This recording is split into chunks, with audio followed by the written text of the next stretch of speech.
All right. As Pat will tell you, I am a blast around the holidays. Oh. There's nobody. Pat went on vacation with me. And Pat, and this is a true story, his family was with my family on Christmas morning. And Pat, how many Holocaust presents did I get this year? All Holocaust presents? Okay. I think it was one after it was I'm not kidding you. One after another. One after another. I was crying, and I gave a Bonhoeffer thing to my daughter. She wept. She wept. I got a Garden of the Beast book from my daughter. She said, I want to get already read. a good copy because I know you've been reading it digitally, Dad, and I know you want a hard copy of it. My wife gave me, after all the lectures, my wife gave me something that I'll share with you some other time, something extraordinarily significant.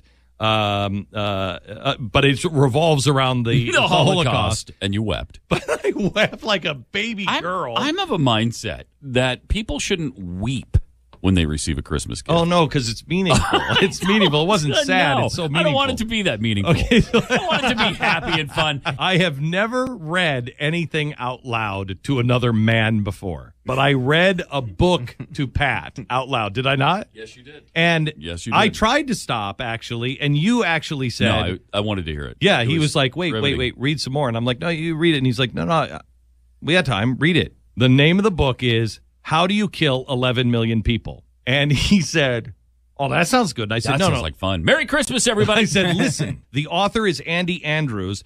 He is not, Andy, you're not this kind of guy, right? Right. This is, people who usually read my books, when they heard this title, everybody goes like, what? To like, where? Because you're kind of a motivational kind of guy, right? Yeah. I really teach people ways to better their lives, and this is what I do. And so the books I write are more inspirational. So the opposite of an inspirational book would be one that is completely black and just says, how do you kill 11 million people on the cover?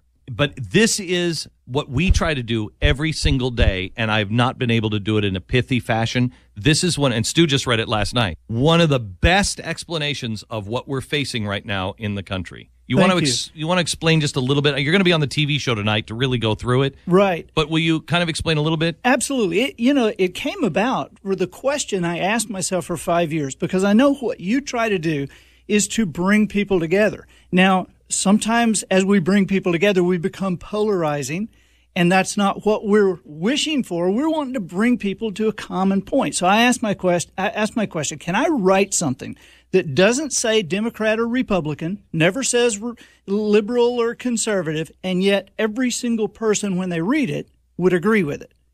Because the essence of influence is agreement. And so there are things that we agree on in generalities, like principles and character.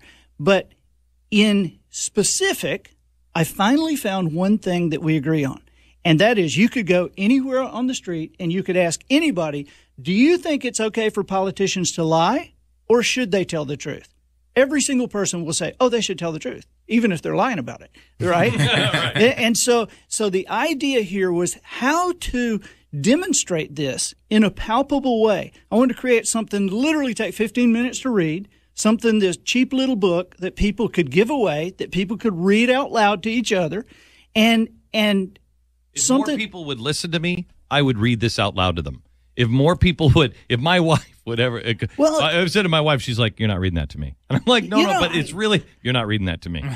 I feel like I've talked for 30 years till I'm blue in the face with some friends, and I don't think I have changed anybody's mind. And sometimes I think I've strengthened their arguments in their minds, because anytime you face somebody's worldview and confront it directly, it's a waste of time. Mm-hmm. And so the idea was to find something that would scare people bad enough or make them mad enough to get up and do something. It is full of facts that I didn't even know. Everything is footnoted. No, I know that.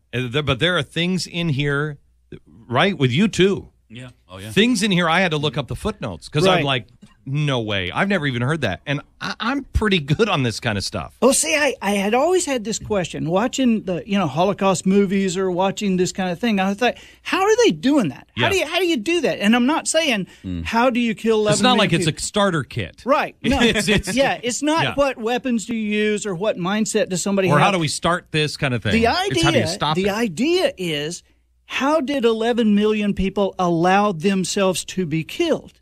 Can I take you down the road of some stuff that I did not know? Sure. Of what they said to people. Yeah. And believe me, this book is not a Holocaust book. It's not. It's not about the Holocaust. And I don't want to focus on this, but we'll see tonight on GBTV why this is so important. I urge you to go to the store and get the book. How much is this?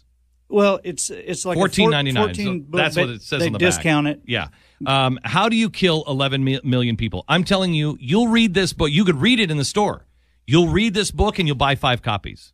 And you'll give it to people. And you'll even if you just leave it on their desk, you'll just give it to people because it will wake them up. It's what we've tried to do with almost everything we've written, everything we've tried to produce.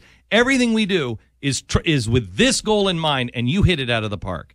But when the Jews were being rounded up and put on the trains, right, it's lie after lie after lie after lie. A written policy of lies was created to do this because the answer to how do you kill 11 million people is very simple. It's you lie to them. And so it was a policy of lies. The first lie when they encircled the neighborhood, and this was what Eichmann came up with. Adolf Eichmann created this like a head of a multinational company, right?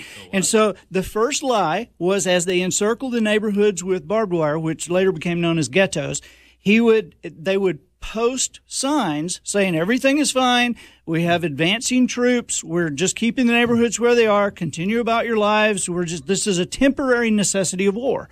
Then the second lie is they would send Nazi officers inside the compounds at night to take bribes from the Jewish leaders. Now think about this. They're taking bribes for better living conditions. They're actually taking Jewish money. So the Jews are thinking, okay, well, we're fine. They need us. We're fine because if they were just going to kill us and take everything anyway, certainly they wouldn't take bribes. So it calmed them down and kept them from escaping or fighting. And the third thing they would do is I actually found the Nuremberg trial transcripts led me to this, but I actually found the speech that was approved. Eichmann said it himself many times, but less than 30 people would go into the ghetto on a final day, only half of them armed. Okay, so less than 15 people armed facing all the Jewish men. And they I've got the exact words they used in this book. It's phenomenal. But they basically said, everything is fine. At last we can tell you why we've taken you into our protection. And now we have a place not too far away. There's factories, there for you to work. The wives will stay at home. Schools are there for your kids. But the Russians are advancing, so we got to move now. Fathers, please grab your children, grab your wives, keep your families together. Quickly, my friends, load on the trains. And as soon as they got in the boxcars, they padlocked them, and it was over. It's amazing. We're going to expose some things that you don't want to miss on gbtv.com, gbtv.com, from our new studios in Dallas, Texas. So get off the air. I'll take you for a little tour around here. It's pretty amazing. But the name of the book is How Do You Kill 11 Million People? If you don't mind, I've said this about my own books, but you can't read my book in the bookstore. You can yours. Absolutely. If you don't mind me saying, go in and read this book. You can read it standing in the bookstore. Read it. I promise you, if you do that, it'll take you 40 minutes standing there in the bookstore. You can avoid the help for 40 minutes. You go read it in the bookstore. You'll end up buying 5 of these copies and give it to your friends.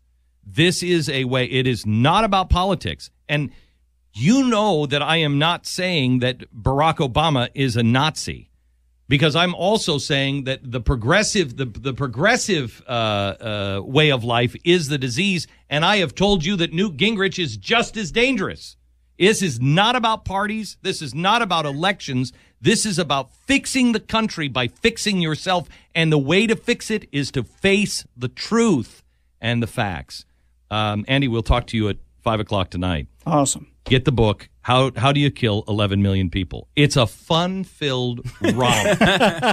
Worth the read, Stu? Oh, yeah, definitely. Am I exaggerating on this at all? Well, you are exaggerating in one way. You said 40 minutes. I think 15 is more I mean, I read it in a deli yesterday, which was a little awkward. I had to take the cover sheet off of it so people didn't see me. You as I think was eating a that's sandwich. awkward? When I was writing the manuscript, I was going through security in an airport, and the TSA person picked up a white piece of paper that said, "How do you kill 11 million people?" That was a moment of immense explanation. What did they say? Oh, she looked up at me, and I could see her looking for some button to push, you know.